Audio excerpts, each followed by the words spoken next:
continue to rage abroad, and Iranian proxies target American forces in the Middle East, this could spell trouble for our military forces right here in America.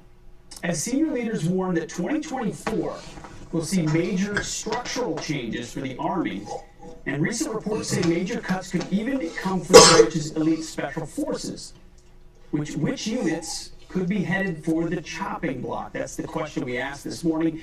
Jim Hansen is the chief editor for the Middle East Forum and served in the U.S. Army Special Forces. He joins us now with his analysis. So, Jim, the Army is about to have its lowest number since 1940. Here's the graphic. It'll be a 452,000 soldier active force by the end of fiscal year 23. Is this the number the Army wanted, or is this because they can't recruit? How do we get to this low number? We got there because they can't find people who are capable of serving and want to serve. You know, Pete, when you and I joined the military, we proudly raised our hands to support and defend the Constitution because we knew that America was the greatest and freest country in the history of the planet. The children growing up the past several generations have been taught that America is a racist, white supremacist, misogynist, transphobic place, nothing to be proud of. Why would you want to go ahead and potentially risk your life for something like that? They're used to being told the world owes you something. Show up, get your participation trophy, and the world will take care of you. That's just not how it is, and this is a result of that generation and the one following it not being ready to become part of our military service.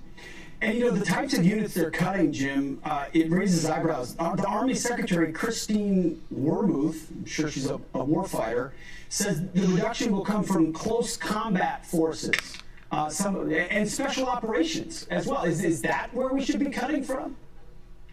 Well, Pete, as I'm sure you're well aware, the people in the rear with the gear are the ones killing most of the enemy.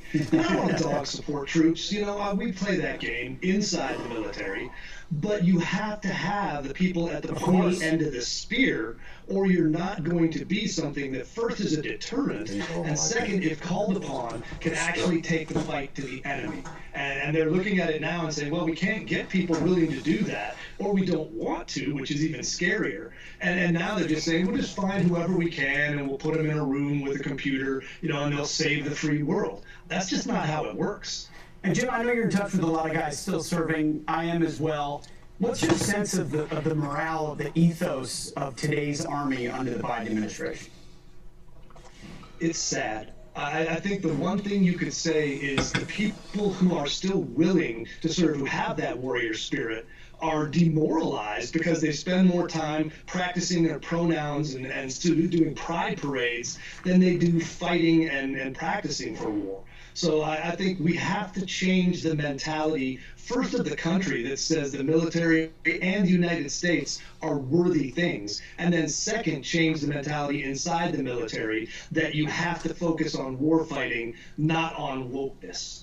And Jim, this recruitment number that we're not making comes while standards are being lowered, too, across the board. So we're lowering standards to get people in, and we still can't recruit enough to fill the ranks. It does not bode well. Go ahead. Last word.